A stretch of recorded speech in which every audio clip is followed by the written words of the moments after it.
You're eating more, you've scaled back on your workouts, and you're doing everything right. So why has your period still not come back? This is one of the most common questions that I get, so if that's you, don't panic. It doesn't mean that your body is broken or that you failed. It just means that there's a couple of key things that are probably still missing for you, and that's exactly what I'm gonna break down for you in this video. I'm Lindsay Lustin, registered dietitian who's worked with over 400 women who are struggling with period loss, helping to regain their cycles naturally, ovulate on their own, and get pregnant and avoid IVF. After working with hundreds of women, I can promise you that you're not alone in this feeling of, I am doing everything right, why hasn't my period come back yet? Most of the women that we work with come to us after months or even years of trying to fix their bodies on their own. They're eating better, they're resting more, they're challenging their relationship with food and coming to a way healthier place with how they approach food and exercise, but their body's still not getting the memo that it's safe to ovulate. It's frustrating, but here are the top 3 things that I see women doing wrong before they start working with our team. Let's start with the one that nobody wants to hear, and that is that you might still be under fueling even if you're eating more than you ever have.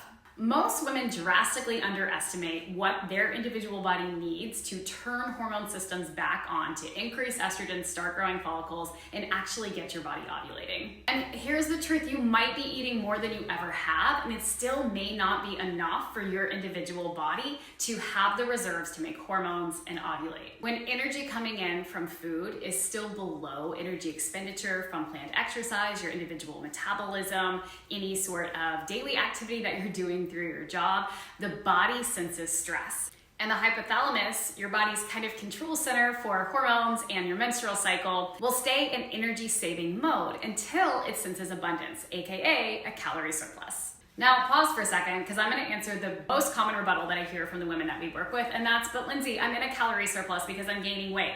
That's not always necessarily true. Let me explain a little bit about what happens to the metabolism when you have years and years and years of underfueling and overtraining. The body will start to adapt to an inadequate calorie amount to conserve energy.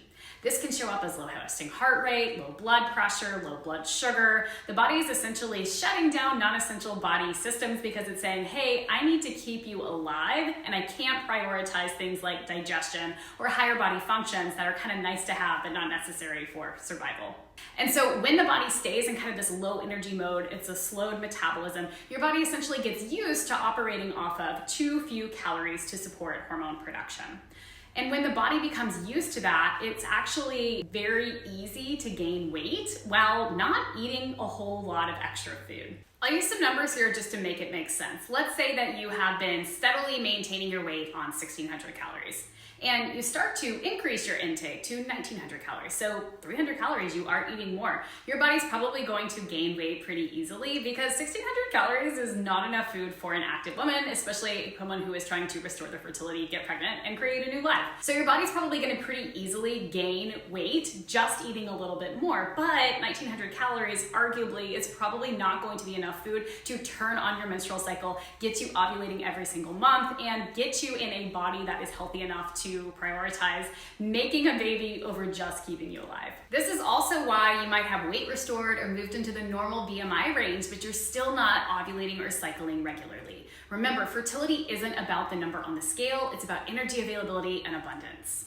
Your body needs consistent fuel, frequent meals, and rest days from exercise to flip the switch to go from survival into fertility mode. All right, reason number 2 is hidden stress, and this one trips pretty much everyone up. Oftentimes when we think about stress, we think about work deadlines and relationship issues, but the body really can't distinguish between emotional stress and physical stress. So if you're running on too little sleep, juggling too much, or staying in that high-performing, perfectionistic mindset, your body reads that the same as going to a HIIT class every single morning on an empty stomach. And vice versa. This is why overtraining can tank your hormones even when you are eating enough. I see this all the time in the high-achieving clients that I work with. Even when they've slowed down physically, they haven't slowed down mentally.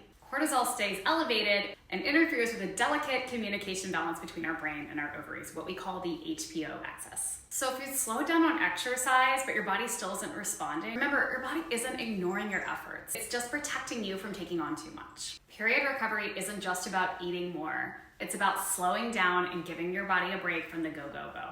All right, and the third reason that you're still struggling to get your period back, despite doing everything right, is that you might still be holding on to control without even fully realizing it. You've added more food, but you're still tracking macros or counting calories in your head.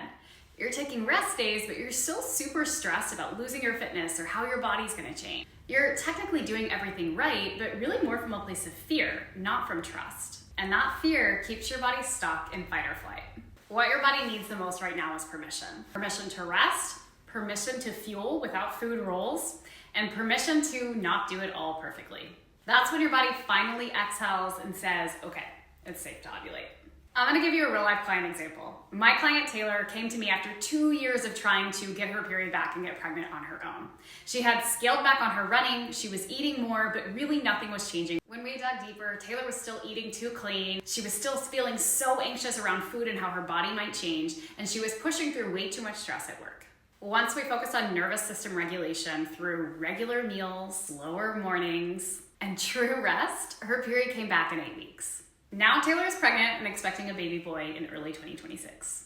The difference wasn't more effort, stricter rules, more guidelines, more rigidity, it was safety.